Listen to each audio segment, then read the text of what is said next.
There's a piece of car buying advice that sounds so obviously correct that almost nobody stops to check it. Buy the newest model year. It's got the latest safety equipment, the longest warranty, the fewest miles, and the newest engineering. Every one of those things is true. And Consumer Reports has spent the last several years publishing survey data that says buying the newest version of a car is one of the most reliable ways to end up right back at the dealership. Not the newest car, the newest version of a car. That's a difference worth thousands of dollars. Consumer Reports runs an annual reliability survey built on member responses covering roughly 380,000 vehicles, and they ask owners about problems across 20 separate areas of the car, from the engine and the transmission to the electric battery, the charging system, the body hardware, the paint, and the trim. The pattern that keeps surfacing in that data isn't about brands, it's about timing. Jake Fisher, who runs auto testing at Consumer Reports, has put it about as plainly as anyone in this industry will. Automakers that take a slow and steady approach to redesigns get rewarded with reliability, and automakers that make aggressive changes and introduce new technology all at once tend to pay for it. His advice to anyone shopping with reliability in mind is to steer clear of newly introduced or newly redesigned vehicles in their first model year, because that's almost always when they're at their worst. So this is a countdown of 10 new and recently redesigned models Consumer Reports is warning shoppers about right now, ranked by predicted reliability score from bad down to the single worst number in the entire survey. Every one of these is a real figure from a real survey, and for every one of them I'm going to give you the case against the car and then the honest counterpoint. Because a low reliability score isn't the same thing as a bad car, and anyone who tells you otherwise is selling you something. Somewhere in the middle of this list, I'm going to stop the countdown entirely and show you a car that isn't on it. A car with a perfectly respectable reliability record that Consumer Reports published a separate article telling people to avoid anyway. That one tells you more about where this industry is heading than any of the 10. Before the first entry, there's one thing about the methodology you need to understand, because most videos covering this data skip it, and it changes how you should read every number that follows. Consumer Reports predicts reliability for a new model by averaging that model's actual reliability over the 3 most recent model years. That works cleanly for a car that's been in production unchanged. It doesn't work for a car that just got redesigned, because there's no history for the new version, and when there isn't enough data on a specific model, Consumer Reports substitutes the brand's overall reliability score to fill the gap. For a genuinely all-new vehicle, part of what you're looking at is a prediction based on how the rest of that manufacturer's lineup has been holding up. That's a reasonable way to make an estimate, but it isn't the same thing as measured failures on that specific vehicle. Keep that in your back pocket, because it matters more for some cars on this list than others, and I'll tell you which ones. Number 10. The Chrysler Pacifica Hybrid, with a predicted reliability score of 26 out of 100. The Pacifica has a genuinely strange profile. As a minivan to actually drive and live with, Consumer Reports rates it right alongside the Toyota Sienna and the Honda Odyssey, which is high praise in a segment those two have owned for 20 years. The road test score on the 2026 model came in at 84 out of 100. That's not a bad vehicle. That's a good vehicle. The problem is the hybrid system bolted into it. Owner reports point at transmission trouble, battery trouble, engine trouble, and infotainment systems that freeze up and take every screen in the vehicle down with them. And the number that should stop you cold is the replacement cost on the hybrid battery, which has been reported in the range of roughly $17,000 on a vehicle that'll be worth a fraction of that by the time the battery is out of warranty. Here's the honest caveat. The non-hybrid Pacifica is a different proposition, and the road manners that earned that 84 are real. If you want a Pacifica, the conventional gas version sidesteps most of what dragged this score down. The warning here is specific to the hybrid, and anyone telling you the whole Pacifica line is junk hasn't read the data. Number 9. The Honda Prologue, with a predicted reliability score of 25 out of 100. This one is genuinely surprising, because Honda sits fourth on Consumer Reports brand rankings this year, behind Toyota, Subaru, and Lexus. The Prologue is the outlier in an otherwise solid lineup, and the reported problems are the ones you least want on an electric vehicle: charging faults and outright battery failures requiring full replacement. Out of warranty, an electric vehicle battery replacement runs somewhere between roughly $5,000 and $20,000 before labor, depending on the pack. The honest caveat is worth more here than on most entries. The Prologue isn't a Honda engineering project the way a Civic or a CR-V is. It was developed on a General Motors platform, and the failures being reported cluster in exactly the areas that platform is responsible for. So the score isn't really an indictment of Honda's engineering culture. It's an indictment of one specific partnership, and if you're shopping Honda, that distinction is the whole ballgame. Number 8. The Kia EV6, with a predicted reliability score of 25 out of 100. Kia lands in the top 7 brands for reliability in this year's survey, which makes the EV6 sit awkwardly inside its own lineup. The EV6 is a well-reviewed car by almost every other measure: quick, efficient, and pleasant to drive, and none of that shows up in a reliability score. The caveat is the one I flagged in the methodology. Electric vehicles concentrate their reported problems in the electrical architecture, the charging hardware, and the software, and those are also the areas most likely to be fixed by an over-the-air update after the survey data was collected. A software fault reported by an owner inside the survey window and patched 3 months later still counts against the score. That isn't a flaw in the survey, it's just the limitation of any snapshot, and it applies to nearly every electric vehicle on this list. Number 7. The Kia EV9, with a predicted reliability score of 24 out of 100. The EV9 is Kia's 3-row electric SUV, and it arrived into a segment that barely existed. That's the recurring theme in this entire countdown. New vehicle, new platform, new powertrain, new software, all at once, and the reliability data lands exactly where Fisher said it would. The caveat here is about your own risk tolerance rather than the car. The EV9 is doing something genuinely difficult, which is packaging 3 rows of seating and a large battery into a vehicle people expect to take on road trips. Being early to a segment is how the segment gets better. It's also how you become the person who finds the problems. If you're buying with a long warranty, and this isn't the household's only vehicle, that risk reads very differently than if it's the car that has to work every single morning. Number 6. The Mazda CX-90, with a predicted reliability score of 23 out of 100. Mazda fell out of the top 10 brands this year and landed at 14th, and Consumer Reports attributes that drop largely to problems with the brand's plug-in hybrid powertrains, which show up in the CX-70 and in this car. For a brand that spent the last decade building a reputation on getting the fundamentals right, that's a meaningful slide.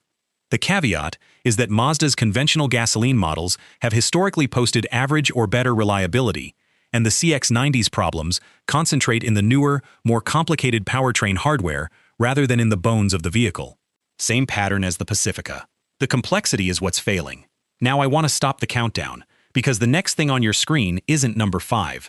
If this is the kind of breakdown you came here for, the numbers with the caveats attached, instead of just the outrage, hit subscribe. Everything on this channel gets built the same way, and it costs you nothing to have it show up. Here's the car that isn't on this list. The 2026 Mazda CX-5 has been fully redesigned for the first time in years. Longer by about 4.5 inches, with a longer wheelbase, more rear leg and knee and headroom, a bigger cargo area, and the largest touchscreen Mazda has ever fitted to anything, at 15.6 inches on the top trim. The CX-5 line has a consistent record of average or above-average reliability, and it doesn't appear anywhere in the 10 least reliable vehicles. And in June, Consumer Reports published an article titled 5 Reasons to Avoid the 2026 Mazda CX-5 Now. Not because it breaks, because of what Mazda deleted from it. Nearly every physical control in the redesigned CX-5 has been moved into the infotainment screen. The volume knob is gone, replaced by an on-screen slider you reach by tapping the display first, though the driver at least keeps volume buttons on the steering wheel. Changing the fan speed takes multiple steps through a menu. Turning on the seat heaters or the heated steering wheel on a cold morning means waiting for the system to initialize and then working through the menu structure to find them. One Consumer Reports tester described the redesign as 1 step forward and 3 steps backward. Here's the part that should interest you as a buyer rather than as a Mazda fan.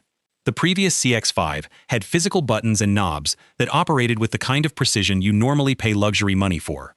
Consumer Reports' own testers routinely told shoppers cross-shopping luxury subcompact crossovers that a loaded CX-5 delivered most of that experience for the same money or less.